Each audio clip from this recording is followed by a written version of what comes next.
Seja bem-vinda, seja bem-vindo mais um O Que Não Fazer em Vendas, aqui diretamente da Vesa.com, da Vesa TV, dos estúdios da ABC.com, aqui com meu parceiro, meu sócio Luiz Schmidt. Tamo junto, mais um, graças a Deus, É olha isso aí, só. isso aí. Qual é o número desse episódio? 56º episódio. Pra quem não sabe, 56 é o número, É isso né? aí, mais conhecido Porque às como vezes 56. você não sabe, 50, né? Que bom, nossa, que jornada bacana, hein, Hugo? Quantas pessoas maravilhosas a gente tem trazido aqui, quanto conteúdo bom, hein? Exatamente, acho que o grande barato do Que Não Fazer em Vendas, né, que a gente, para você que está chegando agora, o Que Não Fazer em Vendas surgiu de uma brincadeira, né? Tantas pessoas falam o que fazer em vendas, a gente decidiu falar do que não fazer em vendas. Pois é. Né? E não só nos aulões, mas aqui em convidadas, em convidados incríveis ao longo dessa, já estamos na terceira temporada, terceiro ano do Que Não Fazer em Vendas, tem sido prazeroso demais, né, Luiz? Demais, rico em conteúdo demais, e agora estamos colocando na nossa rede social. Exatamente, que a gente já falava das nossas redes sociais, agora o Que Não Fazer em Vendas tem o seu próprio canal no Instagram, não é isso, Luiz?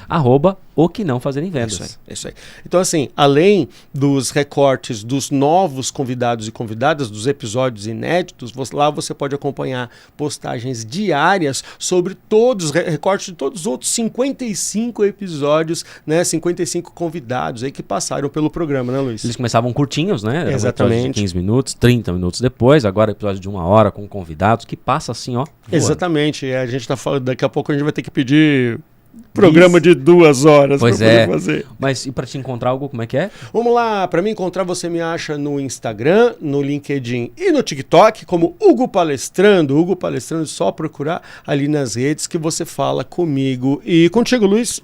@Luiz Schmidt, SCHIMITD, no Instagram, no TikTok e lá no LinkedIn também. LinkedIn também tem newsletter toda semana, a cada 15 dias, vai. Toda semana não, a cada 15, com certeza. Newsletter chamada Conexão em Vendas. Já passou de 1.000 assinantes, muito bacana. Que legal. Hugo, nossos vídeos no LinkedIn estão indo bem, graças a Deus. O algoritmo. Né? Você que não tem colocado vídeos no LinkedIn, utilize desse artifício. Um dos nossos vídeos bateu mais de 1 milhão, já passou de 1.200.000, mas na média os nossos vídeos estão passando de 20 e 30 mil views, sendo distribuídos pela própria plataforma. Então faça isso, utilize vídeo também lá no LinkedIn. É isso aí. O Que Não Fazer em Vendas é um podcast semanal aí publicado na Vesa TV, que é uma empresa do grupo ABC.com. No ABC Paulista, ABCD Paulista, afinal de contas, eu lembro desse D porque eu sou de Diadema, certo? Então eu sempre lembro do D.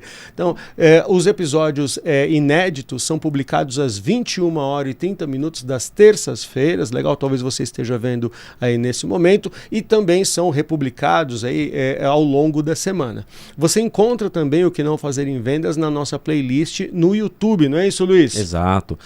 No YouTube tem uma playlist específica para isso, para você assistir os episódios na íntegra. E também no Spotify tem uma playlist onde você vai escutar os nossos episódios e a qualidade de áudio é fantástica. Aqui nos estúdios você tem uma qualidade perfeita, tanto do vídeo quanto do áudio. Mas você vai ver lá que no Spotify você consegue, enquanto faz o seu exercício físico, enquanto está passando numa consulta, enquanto está indo e voltando do seu trabalho, você consegue ouvir o nosso episódio lá no Spotify. É isso aí. Nessa terceira temporada, nós do Que Não Fazer em Vendas estamos trazendo patrocínios, patrocinadores aí, empresas que quer trazer seu conteúdo, seu convidado, quer trazer seu produto, seu serviço aqui no Merchan, vem falar com a gente, porque o plano de parceria está super aberto, né, Luiz? Você pode também trazer um convidado seu ou ter um espaço para produzir o seu conteúdo junto com essa estrutura dentro do nosso episódio. Nós falamos aqui com gestores C-Levels, pessoas que estão focadas em gestão e vendas, basicamente. Esse é o nosso público. Se esse público faz sentido para você, venha falar com a gente, que a gente pode ter um espacinho específico para você produzir um conteúdo em qualidade e também conduzido pela gente aqui. Vamos falar sobre isso. Falando em condução de conteúdo... Pausa para os comerciais.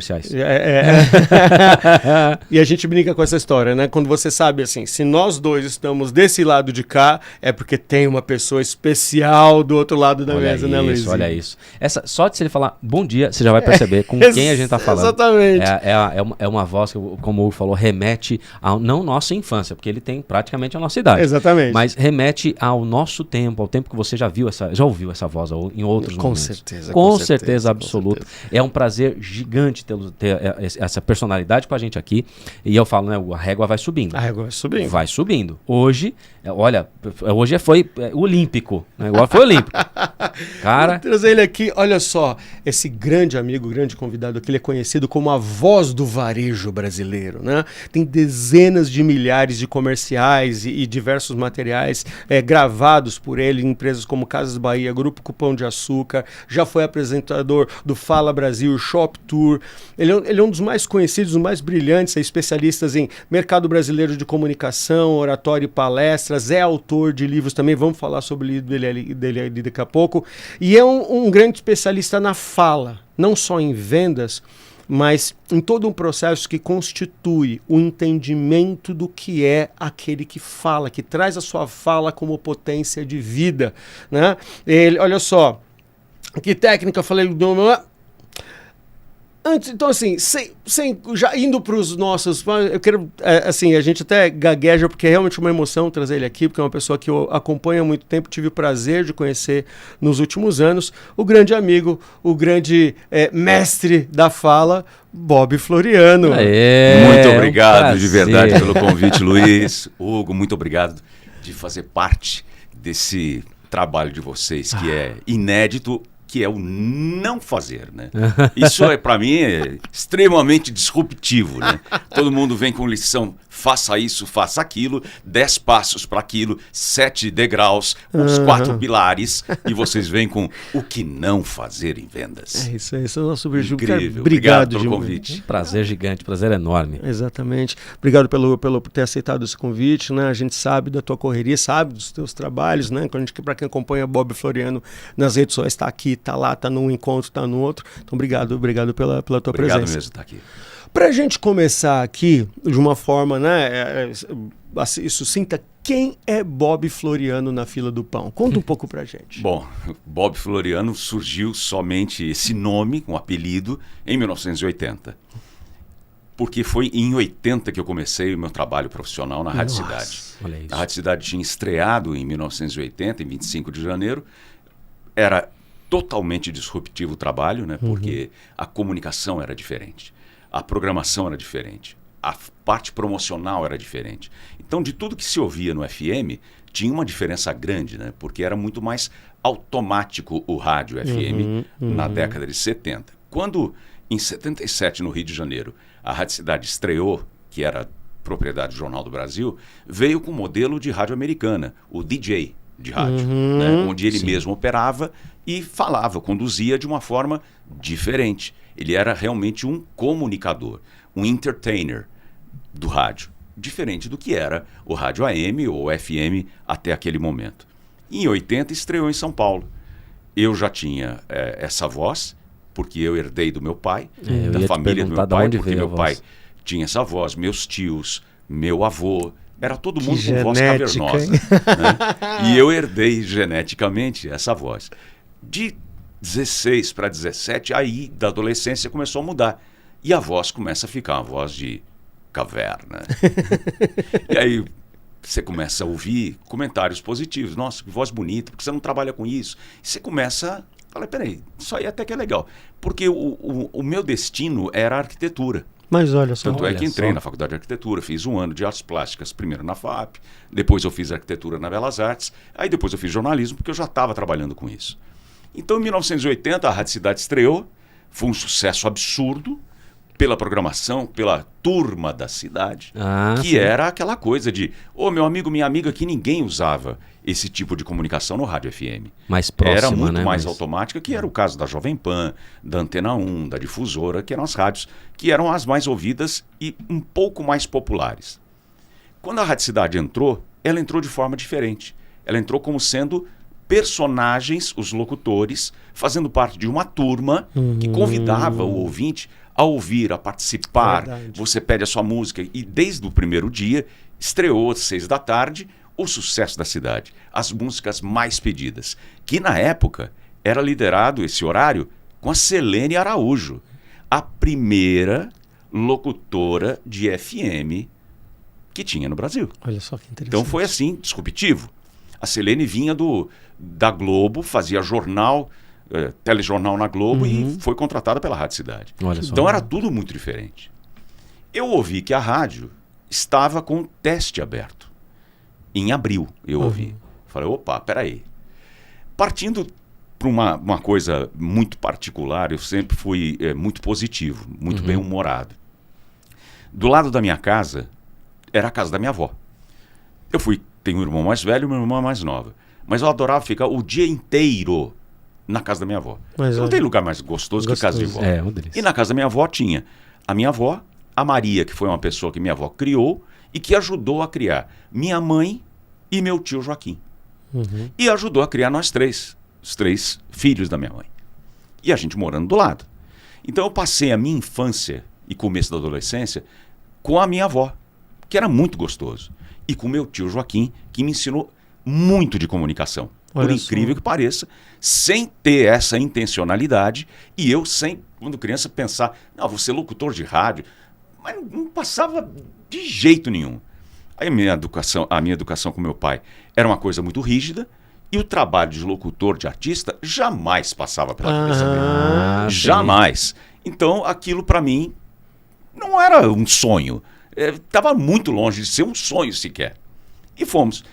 Só que durante essa infância eu assisti programas populares no rádio e programas populares na televisão.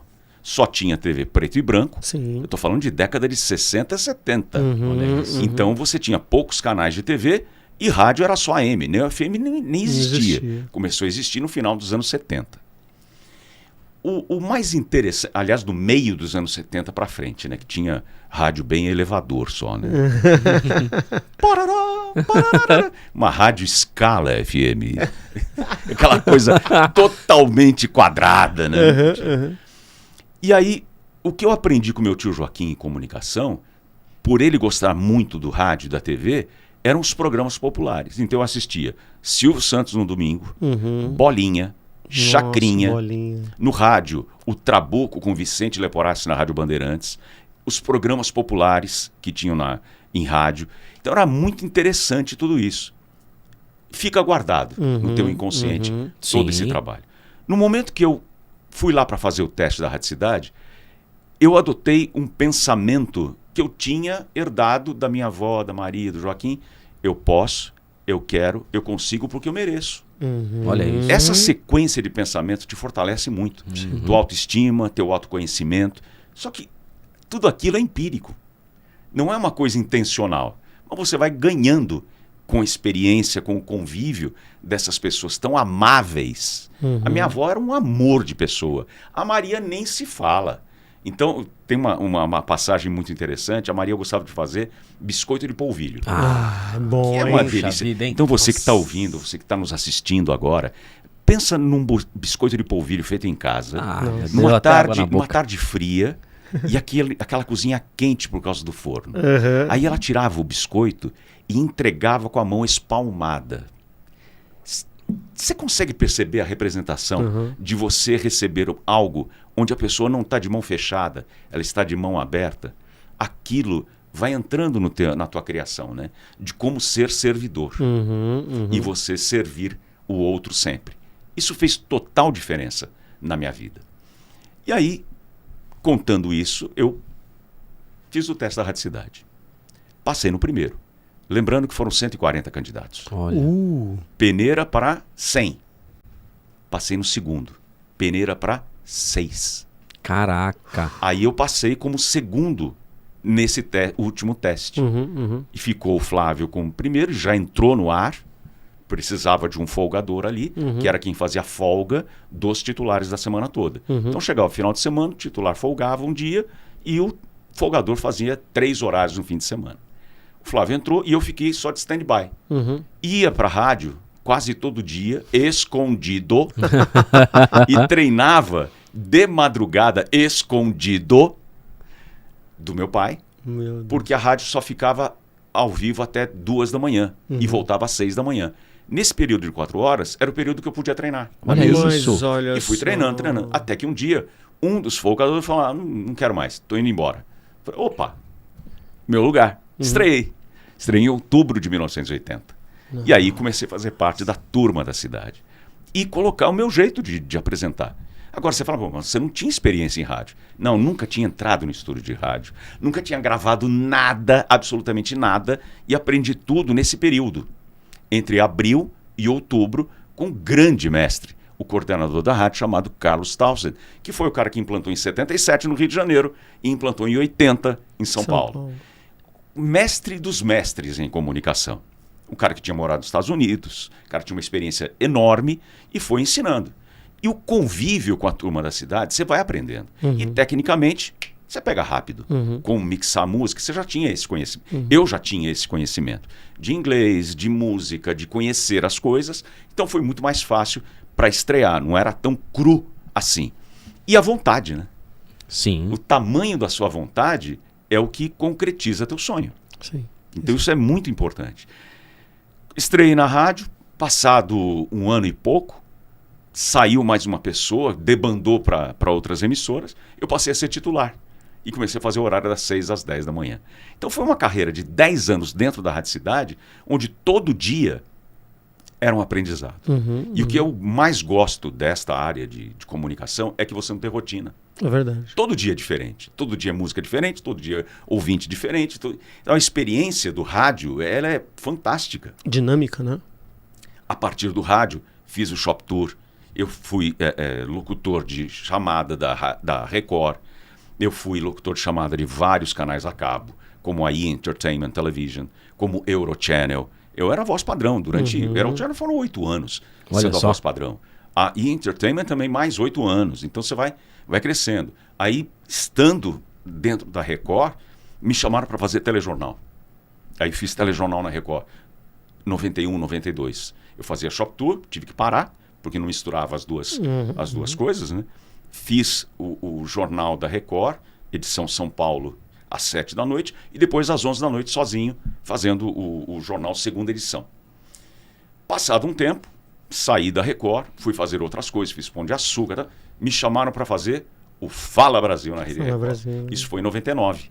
E a gente foi também disruptivo, como foi a Rádio Cidade. O Shop Tour também foi disruptivo, como um programa comercial de vendas, foi diferente também. Então, a importância de você ser protagonista de projetos disruptivos, inovadores, é uma responsabilidade enorme. E você fica com essa bagagem. Você fez parte da inovação. Sim. Tecnológica? Não, inovação na comunicação. Porque o Fala Brasil era uma conversa de jornalistas ali na mesa. E a gente conversava com o telespectador. Então, quando eu conversava com a câmera, eu estava falando com a pessoa que estava assistindo. E eu conseguia que ela ficasse mais tempo assistindo, porque, afinal de contas, meu amigo, minha amiga, bom dia, essa notícia é para você. Então, essa forma de se comunicar no rádio, eu trouxe para a TV. Então, faz uma diferença gigantesca quando você trabalha dessa forma. Exato. E aí foram. Estou completando agora 45 anos 45 anos. Exatamente. 45 anos. A gente acabou conversando nos últimos tempos bastante, tivemos alguns dias juntos e eu percebo muito como você traz a tua habilidade sonora vocal como uma principal ferramenta, mas de outras coisas que estão por trás disso, que estão antes de fonar, né? Antes de trazer a voz. Né? Tem alguns aspectos que a gente conversou, e aí daqui a pouco a gente vai começar a chegar um pouco mais para o lado de venda sobre isso, mas o como a voz, na verdade, ela representa uma ideia, uma personalidade e um temperamento que está antes, né? Profundamente. E aí a primeira pergunta é, como é esse temperamento, como você descobre, formata essa ideia, esse temperamento que está antes da voz e que a voz ela passa a ser a principal ferramenta? Primeiro, consciência, né? Você tem que ter autoconhecimento para saber quem é você. Boa. Se você é uma pessoa rude, normalmente rude, a tua voz vai passar essa grosseria. Se você é uma pessoa doce, você vai realmente passar na voz essa docilidade. Então, autoconhecimento, porque... Não, mas não foi isso que eu falei. Não, que bobagem. Não, eu não falei. Você que está interpretando errado. Não é interpretação. O David Ogilvy foi um grande publicitário dos anos 50, norte-americano, que criou a agência Ogilvy. Tem uma frase que é basilar. Comunicação não é o que você diz, mas o que as pessoas entendem. Nossa, isso é lei pra mim, lei. cara. É Então, lei, é lei. Mas como você está pensando que eu estou falando... Não, peraí. Se preocupe como a outra pessoa está ouvindo e interpretando a tua fala, Sim. a tua comunicação.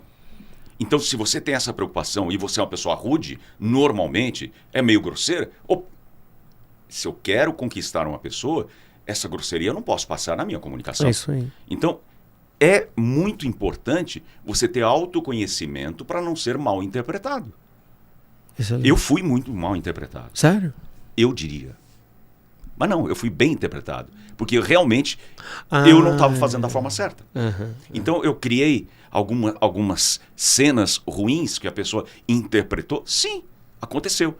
Porque eu não tive a preocupação devida naquele momento para falar para a pessoa, não, calma, é exatamente isso. Não pense dessa forma. O que eu estou querendo dizer é isso. Talvez eu precise falar. Estou querendo dizer, porque a minha fala não diz o que realmente eu quero dizer. Excelente. Então você tem que ter essa preocupação. O que você é realmente, qual é o teu objetivo naquela fala, naquela comunicação, naquela conversa, naquele approach? Vamos fazer um paralelo de conquista, de paixão, de sentimento. Quando você quer conquistar, você se molda exatamente naquilo que a pessoa quer ouvir. Sim. Porque você quer uma conquista. Só que toda conversa de vendas, por exemplo, é uma conquista. E se você quer que a pessoa entenda só o teu jeito e você não entende o outro, você não vai vender tanto. Isso. Então você tem que se adaptar à linguagem, e o rádio foi muito importante. Porque se eu tinha uma rádio popular, como a Rádio Cidade, eu tinha que ter uma comunicação popular, uma programação popular, uma promoção popular. Senão eu não tinha audiência. E a audiência é a que rege o valor comercial para você vender espaço comercial da rádio. Então, quanto mais audiência, mais cara fica a tabela. E para você conquistar a audiência, você tem que agradar o máximo de pessoas no seu mínimo de exigências. E não o contrário. Repete isso para mim. Não, por Olha favor. isso. Olha, isso é lição. Conquistar o máximo de pessoas, o máximo de ouvintes, no mínimo de suas exigências. Faz muito sentido. Porque se eu quero atingir o máximo de exigência da pessoa, eu vou ter uma população menor. Uau! Faz muito sentido, sim. Então E eu faz tenho muito que sentido até atirar e conseguir um leque maior de audiência. Para isso, eu tenho que agradar gregos e baianos.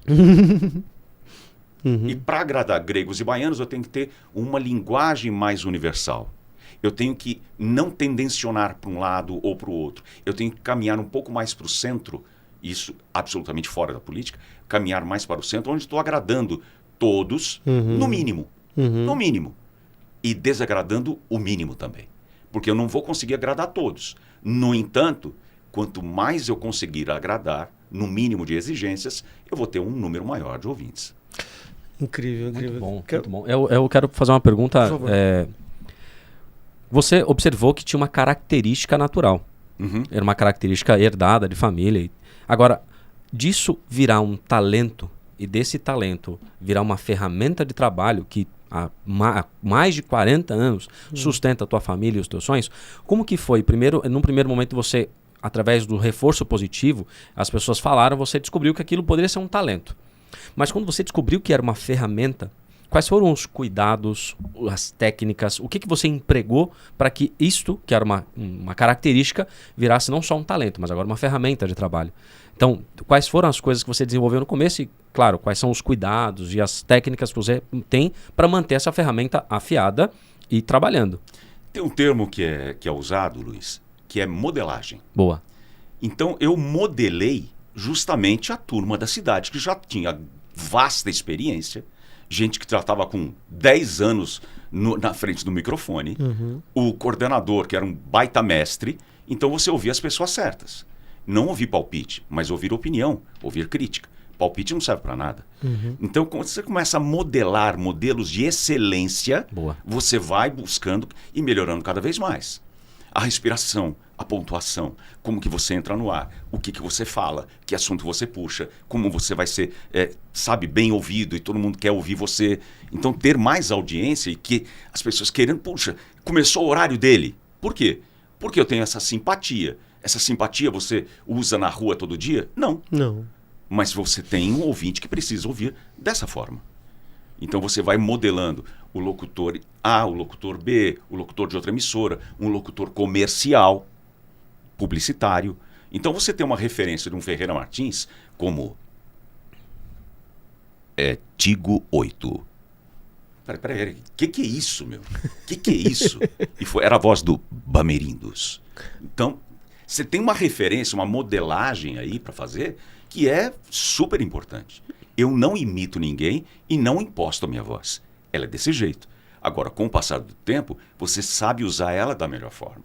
Então, você tem inflexões que valorizam palavras, que valorizam períodos, onde a pessoa... Nossa, agora entendi a história. Diferente de você ser monocórdio, mono, só um tom. Então você vai aprendendo e é prática, é experiência mesmo. Olha, quando a gente fala muito aqui de prospecção telefônica, prospecção Sim. B2B, né? Trazendo já para vendas, começando Puxa vida, isso faz muita diferença quando você pensa um script, sabendo onde eu tenho que colocar uma entonação para que aquela mensagem seja entendida por quem está do outro lado da linha. E aí você colocou muito bem isso. Você quer seguir com alguma outra pergunta, Hugo? Das conversas que eu já tive com o Bob, eu percebo muita preocupação dele, ou a ocupação dele, em demonstrar que essa interpretação que sai a partir da fala, ela tem que vir antes de um pensamento, como falou, né, de se reconhecer, de entender a mensagem que você... Que, Vitão, ó, um dos livros dele, daqui, ó. Certo? Olha só, né? Quem fala bem vende mais, é uma tese tua, não é só um livro, né? Sim. De efetivamente, e eu aqui, obrigado por ter trazido esse livro pra gente. E aqui você trata muito de esse falar bem, ele vem de alguns passos antes. Por que acontece? Se cobra muito do vendedor, da vendedora, a argumentação. Você tem que ter uma... Eu fico brincando com voz aqui, tô até com vergonha de brincar na frente dele. Mas porque assim, não, vendedores têm que ser persuasivos na sua fala e argumentar muito bem. Não, às vezes as pessoas lidam com essa questão como se fosse algo que artificialmente pudesse ser construído. Aqui nesse livro você fala que não. Né? Você desenvolve. Então, conta um pouco pra gente, agora olhando para vendas, quais são as ocupações que a vendedora, que o vendedor, que esse que usa a fala para vendas precisa ter antes de começar a argumentar? Primeiro, tenha em mente, o meu comprador potencial, ele é auditivo ou ele é visual? Você nunca sabe.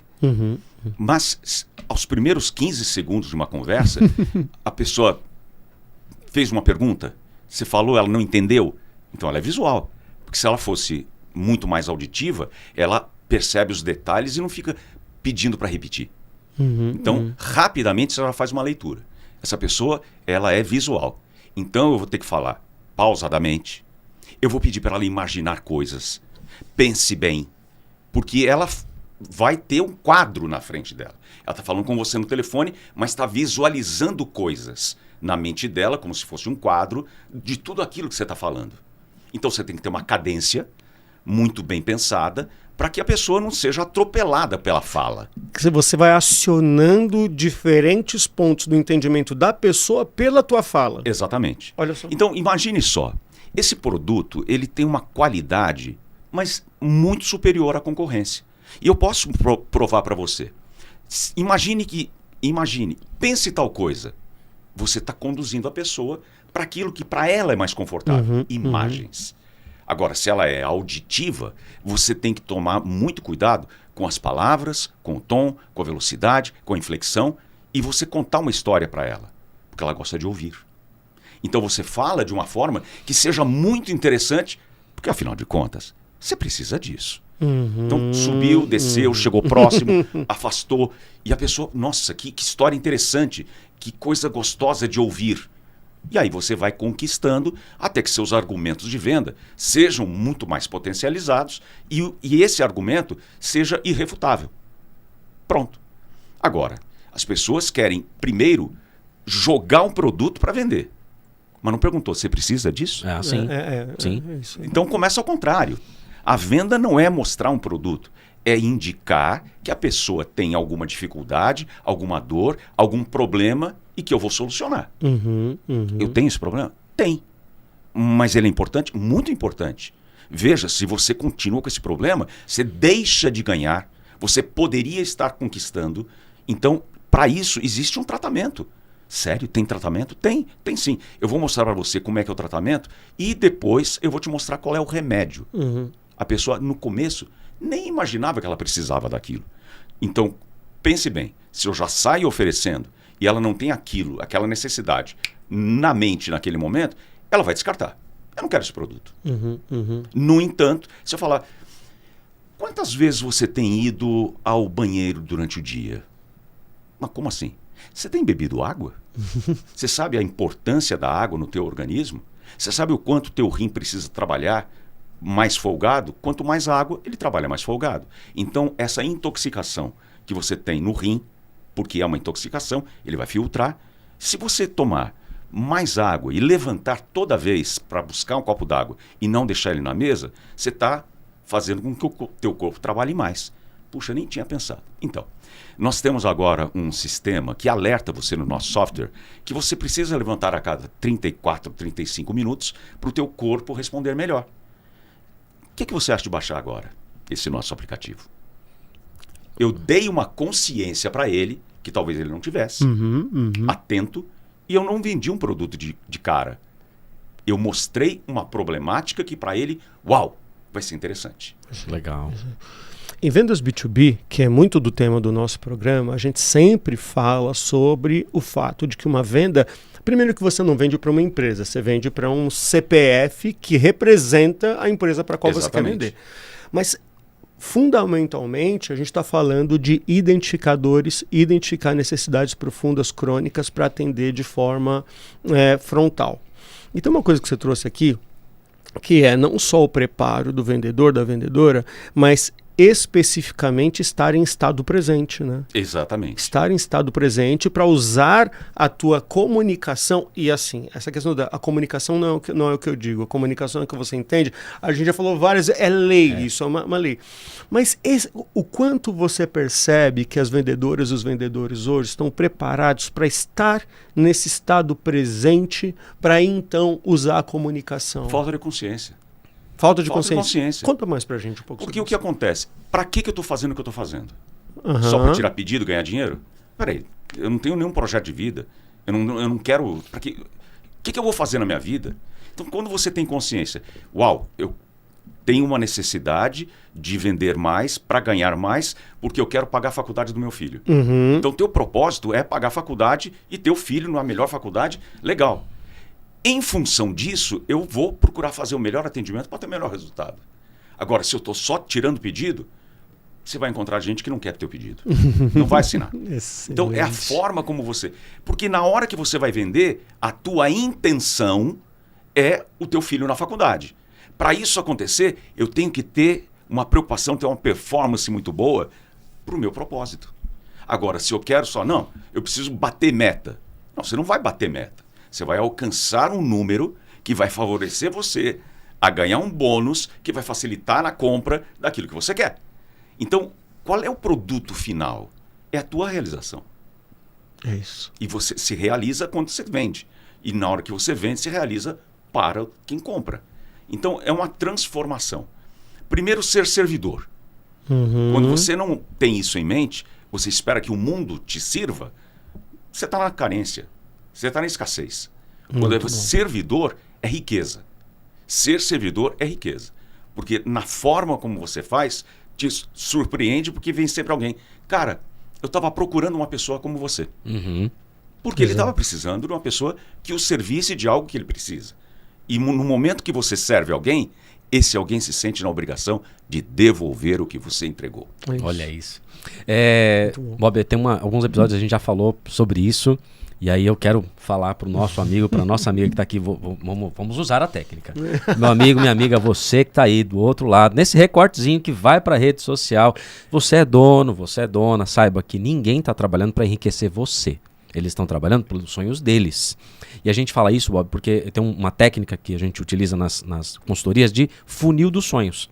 Como que eu defino uma meta? A empresa precisa vender, tá bom, mas você quer o quê? Eu quero o meu filho na faculdade, eu quero trocar de carro, eu quero comprar um celular de última geração. Ótimo, quantas vendas você precisa fazer para chegar nesse sonho? E aí o papel do gestor é trabalhar em prol do sonho desse time para que eles batam as metas deles. Eu fico muito feliz. Por eles. Por eles, exato. Porque eles vão... Eu fico muito feliz, tem um cliente especial em consultoria que ela queria dar um tablet pro filho. E aí qual que era o prêmio do mês para quem vendesse 50% acima da meta? Era o tablet. Ela falou, eu vou dar o tablet pro meu filho.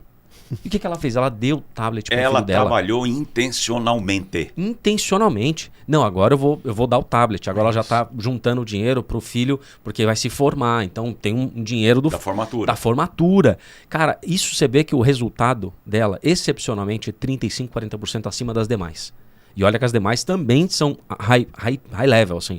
Mas isso é muito legal, porque a motivação interna faz com que ela tenha, como você bem falou, na hora que eu vou vender, eu vou me adaptar para fazer com que, através da minha intenção, eu consiga passar essa energia na venda e aí sim cativá-lo, tratá-lo melhor, servi-lo melhor. Então, essa técnica de funil dos sonhos ela é importantíssima. Agora, um ponto que eu quero trazer, já fazendo uma pergunta. Eu percebo que muitas pessoas elas têm dificuldade, muitas vezes, não de falar. Ela até tem uma voz bonita, sabe falar, mas não sabe concatenar ideia para falar. Quando sai uma frase inteira bonita, mas difícil é uma frase toda. Como é que a gente faz para essas pessoas que têm dificuldade de concatenar ideias para ter repertório e saber colocar uma palavra do lado da outra antes de falar? Você lida com isso no seu dia a dia? Sim. Como que a gente pode falar? Porque algumas pessoas que a gente trabalha, a gente precisa treiná-los a falar. Sim. Como que a gente pode fazer isso para eles? Primeiro, sugestão, que a pessoa leia mais, escute mais. Eu te garanto que pelo TikTok você não vai aumentar seu repertório. Perfeito. Pelo Instagram, às vezes você tem, depende de quem você segue, você pode aumentar teu repertório, teu conhecimento geral. Isso é importante. Quando eu comecei em rádio, a grande vantagem também é que meu pai sempre conversava, tinha jornal em casa, assistia telejornal, então você tinha uma infância mais rica de conhecimento. E é dessa forma que você consegue subir de nível cada vez mais. É quanto mais você tem repertório, que é o teu conhecimento, a tua consciência. Criar roteiros mentais para as coisas. Eu vou começar a falar disso, daquilo, se fica mais seguro. Porque quando a pessoa perde o fio da meada, é segurança. A pessoa não está segura do que ela está falando. Então, Boa. conhecer profundamente o assunto que você vai falar é o que facilita essa fluência. Essa fluência só acontece quando você está seguro. Não, eu sei disso.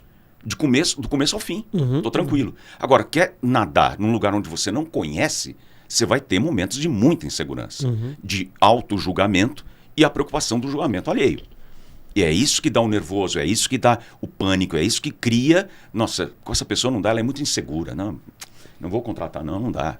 Por que passa essa insegurança? Porque a pessoa não está segura do conhecimento. Então, quanto mais profundo você for no conhecimento geral, inclusive, o que você faz no teu dia a dia, com quem você conversa, que mesa que você está, esteja sempre na mesa do aprendizado. Se eu não estou aprendendo aqui, eu tenho que mudar de mesa. Perfeito. Se eu sou só a fonte de conhecimento e ninguém me entrega nada, estou fora. Eu tenho que conviver com pessoas melhores do que eu sempre. Senão eu não estou crescendo. E você fez um comentário sobre o conhecimento geral, que traz também um pouco da fala inicial de como você bebeu conteúdo através do teu tio, através das pessoas da infância. Me fez lembrar minha avó Maria. Minha avó Maria já faleceu há muitos anos, mas eu ouvia com ela Zé Bétio.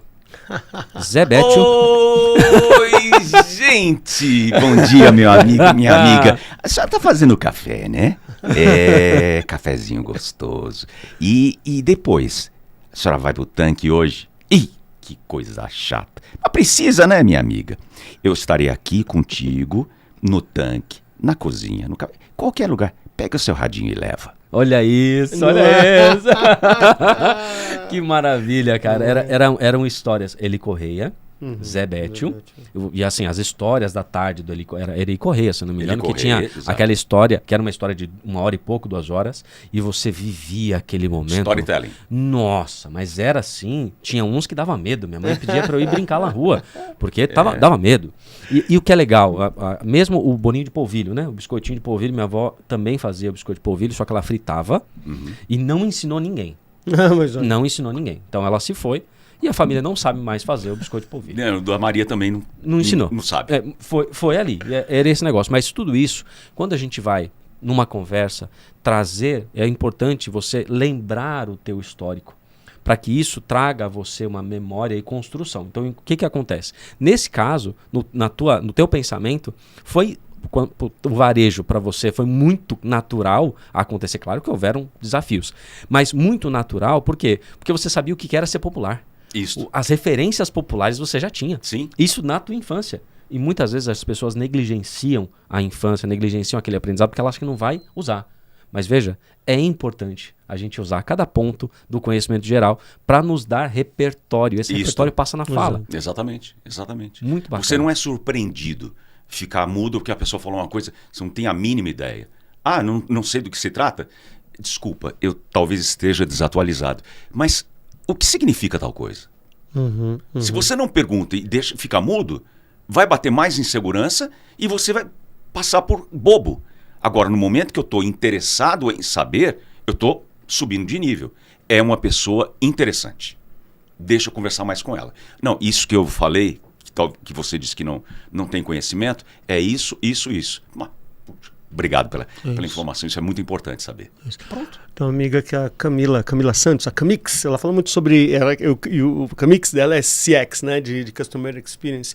Ela fala muito sobre ser interessado para se tornar interessante. Isso, né? Exatamente. E aqui a gente está falando, então, que conexões pessoais partem do ponto da troca. Servir. Não é? É. Da troca,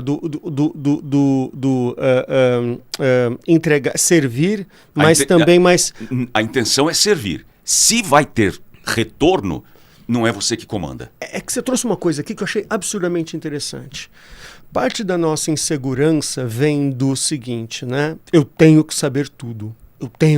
Essa cobrança. Eu tenho que saber tudo. Só que a gente não sabe tudo.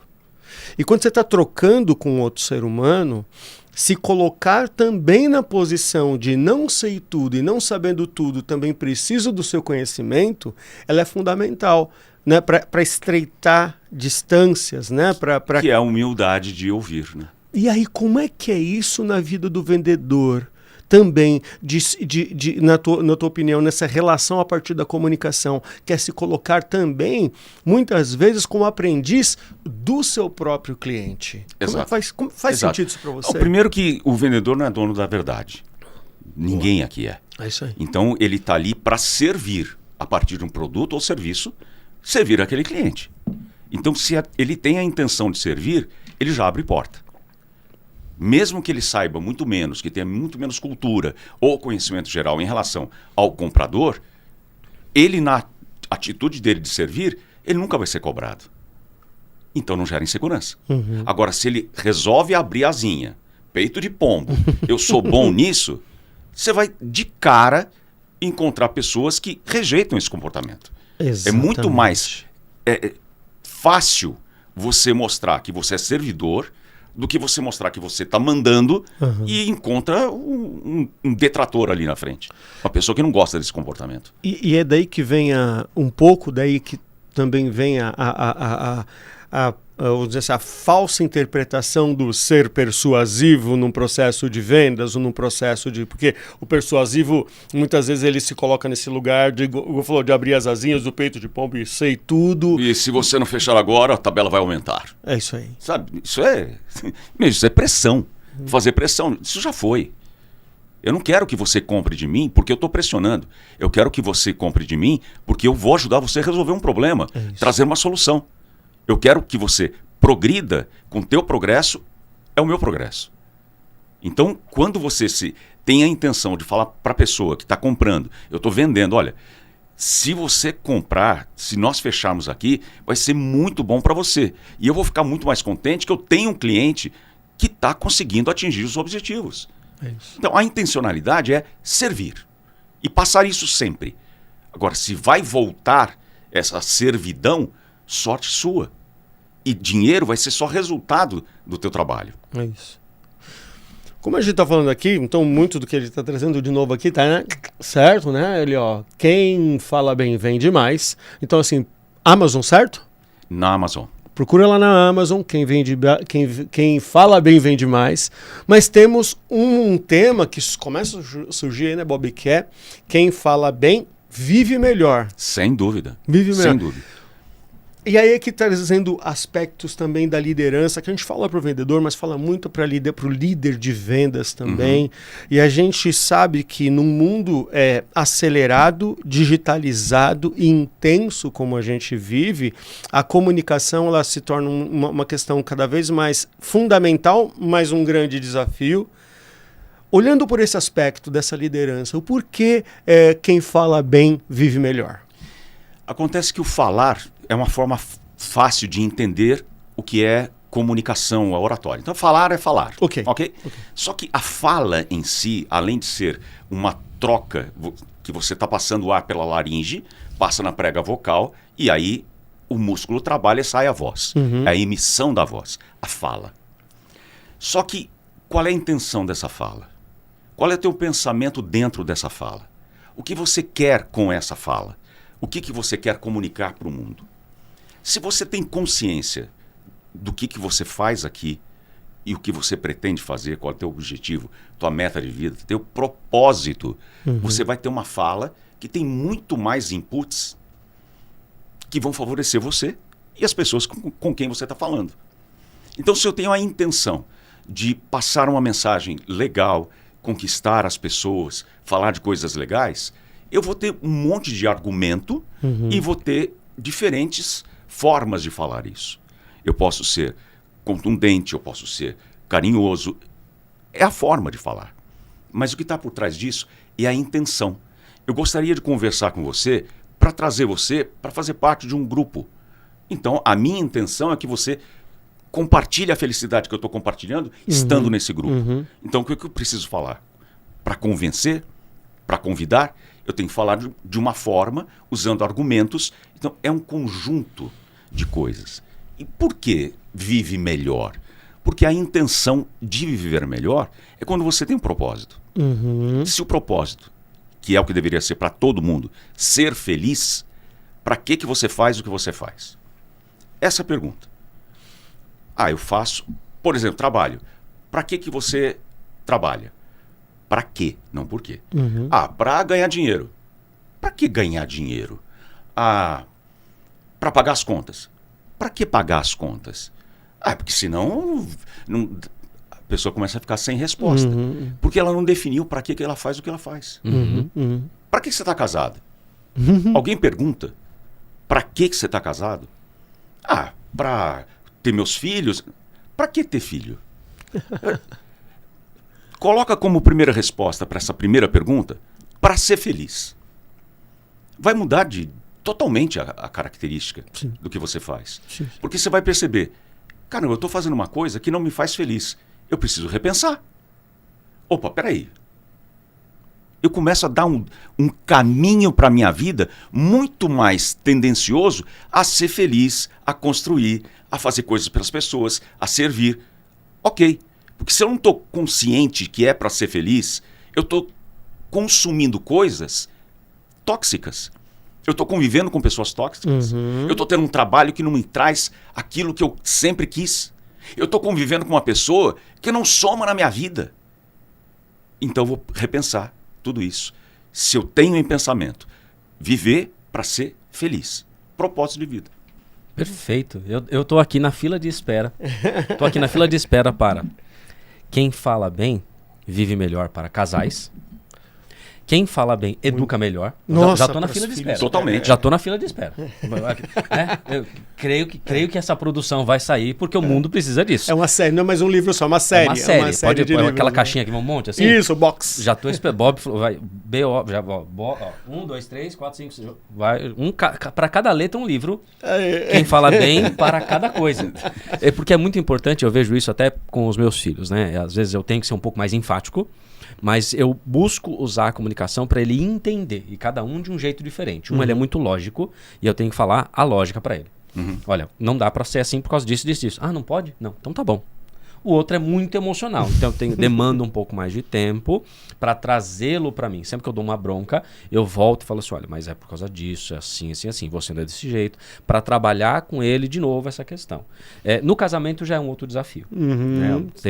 Tem um outro ser humano na frente que às vezes tem um temperamento diferente e em algum momento do dia está mais diferente ainda. Então a gente tem que ter uma resiliência muito diferente nesse sentido. Mas sim, é muito importante. Eu vejo que nossa qualidade de vida, e o que você falou, acho que está muito ligado até à minha questão de vida também.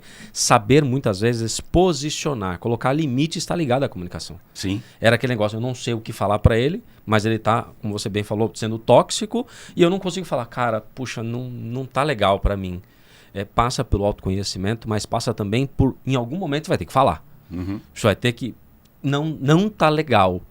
E é difícil. Sabe por quê? Por quê? Tem um elemento que você falou do casamento e nas relações pessoais, que é a parte mais sensível do cérebro. O umbigo. O ego. Boa. O ego. As brigas de casais não tem motivo a não ser por ego. Um quer vencer o outro, um não quer perder, e não é uma competição. O ego está envolvido na competição. É porque eu quero, é porque eu sempre fiz assim. Peraí.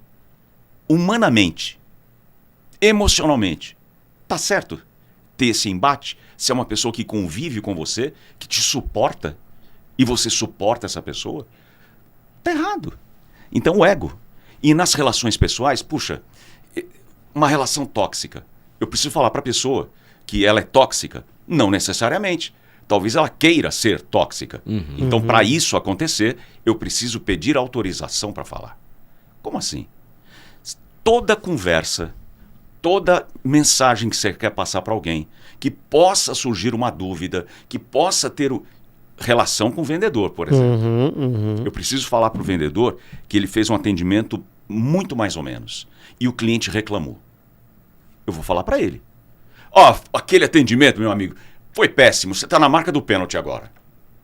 Qual o resultado disso? Ele vai continuar atendendo mal, te odiando, tacando fogo na lixeira, sabe? Quem foi o cliente que reclamou que eu queria lá? Não, ele vai ficar com raiva de tudo. Porque o jeito que eu falei foi pé no peito. Mas, vou pedir autorização. Hugo, posso falar uma coisa para você que vai ser extremamente importante para o teu progresso, para o teu sucesso? Sim. Você autorizou ou não? Sim. Autorizou? Por Ok, favor. agora eu posso falar. Sim. Porque você abriu o coraçãozinho para ouvir. Olha, tem um cliente que você atendeu. Eu não sei o que você estava passando naquele dia. Não é costume seu, eu tenho certeza absoluta. Mas ele relatou que você foi um pouco indelicado nesse aspecto aqui. Será que a gente pode analisar isso mais profundamente para você continuar nessa performance boa que você tem? Puxa, cara, obrigado por ter me falado isso. Eu consegui amaciar, porque eu pedi autorização. Então, a diferença entre pé no peito e coraçãozinho aberto. Então, pensa sempre que se você pedir autorização, ela passa a te ouvir diferente. Se você vai com o pé no peito, contundente, ela não vai te ouvir, ela fechou. Ela fechou e não vai te ouvir. E você vai perder um bom vendedor. Então, pensa que todas as relações, pensa no ego, fala, vou dar oportunidade para a pessoa pensar melhor. Para isso acontecer, eu tenho que pedir autorização para fazer uma crítica. E a melhor situação para vendas, falou bem, crítica, falou bem. Sanduíche, técnica do sanduíche. Olha, você atinge toda a meta todo mês, isso é muito legal. Mas tem um cara que você atendeu que está meio pé da vida. Vamos ver se você consegue bater sua meta novamente, fazer as coisas, dar uma correção, pensa sobre isso. Afinal de contas, você é muito bom de vendas. Poxa, o cara fez, entre dois elogios, ele fez a crítica que era preciso fazer. Então tem muito. O líder esquece que ele precisa fazer isso. O líder esquece que precisa abrir coraçãozinho para Quem falar. fala bem, lidera melhor. Pronto, mais um. Mais um. E essa fala, isso é a fala. É você fazer as coisas intencionalmente. É isso aí. A intenção é de deixar a pessoa feliz ou deixar a pessoa pé da vida? É só corrigir? É o teu ego que está querendo ser o carrasco aqui? É isso. E as pessoas ficam muito... sempre acontece isso nas mentorias. Eu tenho vergonha de falar. Deixa você pensando aí em casa. qual o potencial, a potência que tem teu juiz interno. Dá férias um pouco. Para de ser crítico demais com você. Porque quando você precisa falar numa convenção, você precisa falar numa reunião e bate aquele medo, fica tranquilo, isso é natural, é do ser humano. Porque é o inesperado, ele não sabe como vai acontecer, o que vai ser depois de você falar. Mentaliza que vai dar tudo certo. Mentaliza que você é muito bom no que você faz e as pessoas querem te ouvir. Caraca! Meu Deus do céu. Eu já acho que já é o segundo ou terceiro episódio que eu tenho que falar isso aqui quando vai chegando no final. A gente tá arrumando um grande problema pra gente, sabia, Bob? Porque a gente tá trazendo um monte de gente aqui que que precisa de horas, não uma hora pra conversar. Porque assim, né, desse papo aqui, a gente trazer só o aspecto da liderança, com certeza é um episódio que a gente precisa fazer junto. A oratória, com certeza vai virar um recorde que você acabou de falar, né? A questão da oratória, especificamente do seu crítico, né? De baixar o crítico. Nossa, então, antes de te agradecer muito, preciso te fazer, agora voltando para o assunto vendas, né? Preciso fazer a pergunta clássica do nosso programa, né? Dentro do aspecto de vendas, né, e de toda essa questão da fala, afinal de contas, meu amigo Bob Floriano, o que não fazer em vendas? Não colocar o ego na frente. Olha só. Muito bem. O ego é que atrapalha tudo. Você não está sendo racional, é teu ego querendo vencer, querendo não perder, querendo atropelar o outro, querendo... Peraí. Propósito de vida, ser feliz. Não tem ego. É isso. Não tem ego. Tem alma. Tem alma. Não tem ego, tem alma. Vou tatuar isso aí, cara. Caraca. Sabe?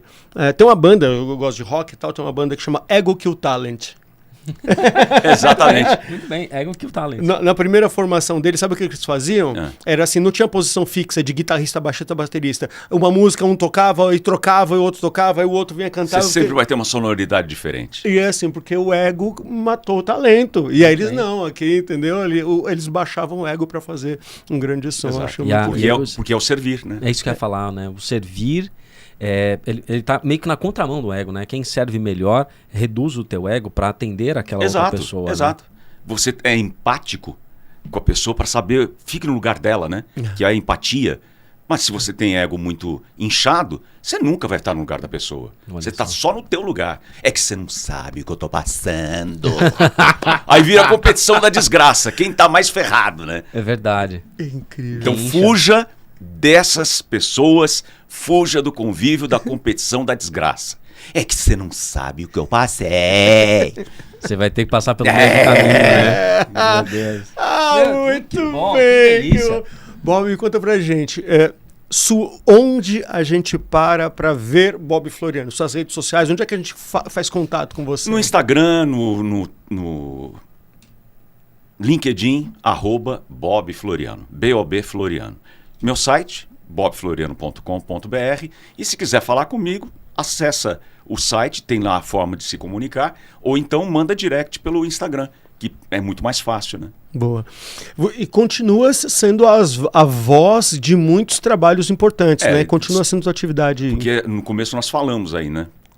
Sobre gravar muitos comerciais. Foram 16 anos de Casas Bahia, mas só até sábado.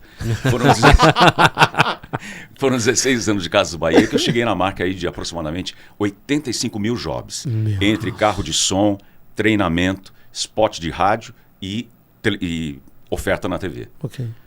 16 anos lá. Muito bom. Maravilha. Bob, assim, muito obrigado pelo teu tempo. Isso aqui foi... Pela tua entrega. Nossa, que doação. Que doação. Gostoso demais esse momento. Nós três doamos para você que está nos assistindo o que a gente tem de melhor aqui. E a gente só pode entregar para as pessoas que a gente gosta o que tem de melhor. Então, se você vai fazer uma macarronada para alguém por esses dias, na hora que você estiver fazendo, despeja teu amor sobre a comida e a pessoa vai receber de coração aquilo. É isso aí. Senhoras e senhores, Bob Floriano, obrigado demais. E a casa está aberta, de portas abertas, e nós de braços abertos para te receber. sempre que você puder, viu? Valeu, tô aqui à disposição. Beijos, até mais. Por mais momentos como esse. Por mais momentos como esse. Show. Olha só, gente, mais um O Que Não Fazer em Vendas, talvez um dos que não fazem vendas mais inspiracional, né, Luiz, Sim, que a gente fez bastante, nessas bastante. 3 temporadas. Queria agradecer a tua presença, a tua paciência, a tua atenção. Estaremos aqui à disposição sempre, né, na rede social. Luiz Schmidt, @Luiz Schmidt. No Instagram, no LinkedIn e no TikTok. É isso aí, eu e o Hugo Palestrando no LinkedIn, Hugo Palestrando no Instagram também, e é claro agora na rede social de O Que Não Fazer em Vendas, segue a gente lá também. Esse foi o 55º episódio, e na próxima semana teremos aulão, né? Aulão, ó, caneta e papel na mão. tem muita Aulão coisa na pra semana que aprender. vem. Muito obrigado, Bob. Obrigado, Hugo. Obrigado, Luiz. Valeu, que muito agradeço. obrigado, Vesa TV, ABCcom, e até a próxima semana, gente. Abraço. Valeu. Até mais. Tchau. Valeu.